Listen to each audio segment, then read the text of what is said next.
Real quick before they start, I'm gonna get into like a really emotional story in a second, but I just got this little tool. I bought this. It was way too expensive for what it is, but I really love it. So you know how you always need like a coin to attach like the tripod plate to? I got this tool that literally one of the little pieces right here is just for the tripod plate. How has this not been on everything? I use like the edge of like knives. I try to get like my nail. I almost break my nail every time being like, oh, just a second, client, one second, just using my nail. I'll link this below. It's not relevant to the story I'm about to share at all. I love it. I'm excited about it, so yeah.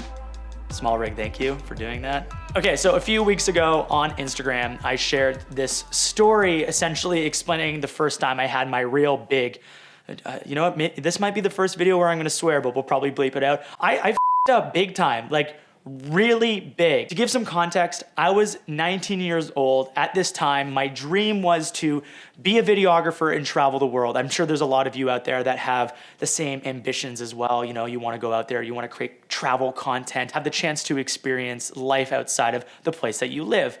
So I really wanted to do this. And through a friend, I somehow ended up at this like TV company, and then I had an interview, and they were like, Chris, do you want to be the head videographer for a travel cooking show? And I was like, in the meeting, I'd be like, well, I'll review that with some of my colleagues. But in my head, I was like, oh, I've made it. Finally, it's happening. Oh my God. So yeah, so I had this opportunity to go to the Yukon in Canada. It's like the really cold place. And we were gonna go up there for a week, and we were gonna shoot a whole television show with this like high celebrity chef. And we were gonna make this episode where essentially we would like collect all the different ingredients, and then he would like make a meal for like the head of the government there, which is, that's a lot of pressure for a 19-year-old. At that time, the only experience I really had was with DSLRs. I had a Canon 7D with a 50 mil. That was like the package that I had. And that was all I was really used to shooting. I had enough of a portfolio that the guy that was producing this television show said, Chris, you're good enough for this. So he's like, here's this massive, big, fancy camera with built-in NDs and all this other fancy things that I didn't really know how to use, but I just said yes to the opportunity because I really, really wanted to do this. So fast forward, we're up traveling through this whole area. This one day, the producer went and like changed a bunch of the settings on the monitor. He's like, oh, hopefully you can figure this out.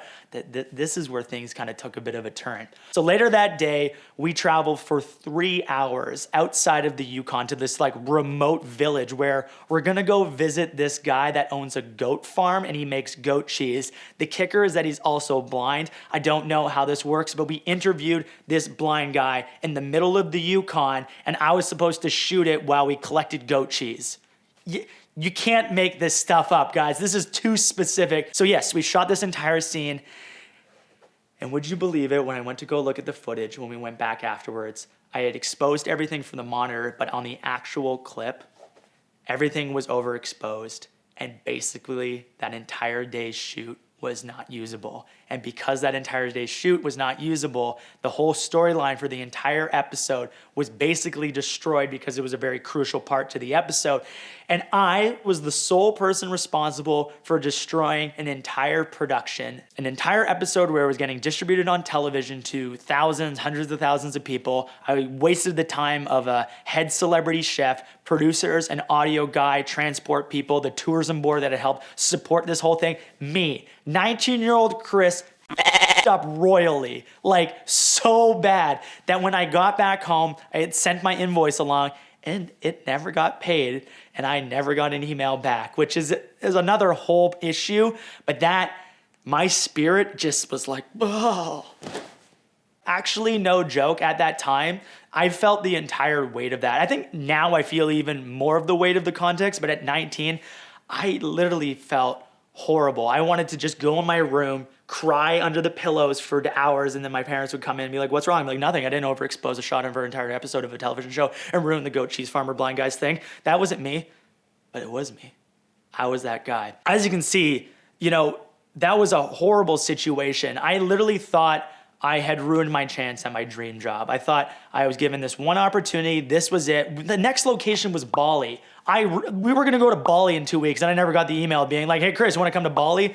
I didn't get to go to Bali. I wanted to go to Bali, and now I wasn't going to Bali because I'm horrible at camera operating. I literally felt the entire weight of that situation. I didn't know how to handle it at the time, but I would just start working my way through it. What I kind of learned from that situation was, number one, I had to get better at the technical skill set. I had to get better at being a camera operator. And number two, if I still wanted to be able to travel and do this, I would have to work hard on both my personality, my ego. So really what I was ultimately doing from that situation is that I had to learn from it. I either could have stopped there and been like, well, that was my one chance. That was the only chance I had to travel around the world as a videographer. Cool, I guess I'm just gonna move on to another career. That could have been option number one. Or option number two is that you try to see the silver lining in it. You try to see that, yes, I screwed up.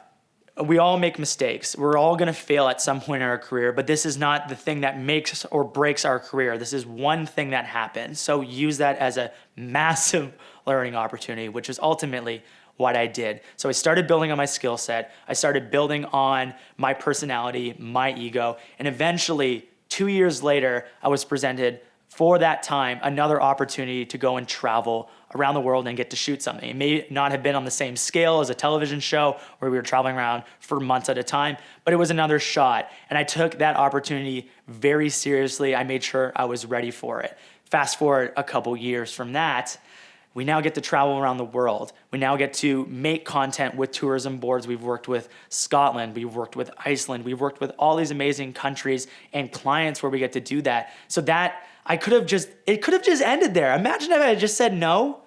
I would have been unhappy moving forward. I could have just stopped doing what I love, but I knew that I could have just learned from that experience. And now I just found out too that one of my photos that we took on one of our trips was published in a magazine.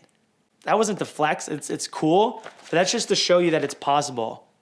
It's not the only time that's gonna happen. So what I want you guys to take from this story ultimately is that if you guys make a mistake, which ultimately you will, to assume that you will not fail is to set yourself up for failure. It's going to happen. But just know that with the lows also come the highs, and those lows also make the highs amazing. Make sure that you learn from those experiences. Make sure you find a group of people around you that support you, that can help you get through it. Don't just be isolated. Don't just be in your head and stuck there. Internalize it. Write those things down so that you can come out of that experience with growth, that you've learned that you can go and do those things. And just know that if you do make a mistake, it's not the only opportunity that you have. You will be okay. You will get through it. And although that one isolated moment feels like the absolute worst thing in the world, it's not. I just wanted to share that story with you guys. I know this is a bit more of like a raw and heartfelt kind of like one-on-one here, but just know that the people that you see on YouTube, the people that you admire, the whoever it is, your friends, the colleagues, the boss at your job, whatever it is, they make mistakes. And the reason why they're in those positions is that they've learned to move on. I'll leave you with this one quote that a friend of mine kind of always said. Everyone starts at the starting line of a race and there's a bunch of hurdles in front of them. As everyone's running along, you'll see people around you hit the first hurdle. And maybe you hit the first hurdle and you fall, but then you get back up and you keep going. But you're gonna see that some of those people are not gonna be able to handle that first hurdle and they stop doing it. So now you're running the race with a few other people. The next hurdle comes along, it drops off more people. And then maybe you hit that hurdle and you fall again. But the people that are successful are the people that keep getting up, they keep running the race, no matter how many times they fall. So go out there, fall a bunch, and go and kick some ass, because you guys can do it.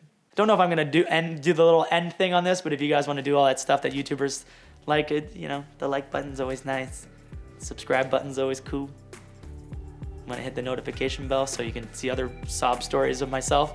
Well, then you can go and do that. I appreciate you guys. I love you guys. We'll catch you guys in the next video.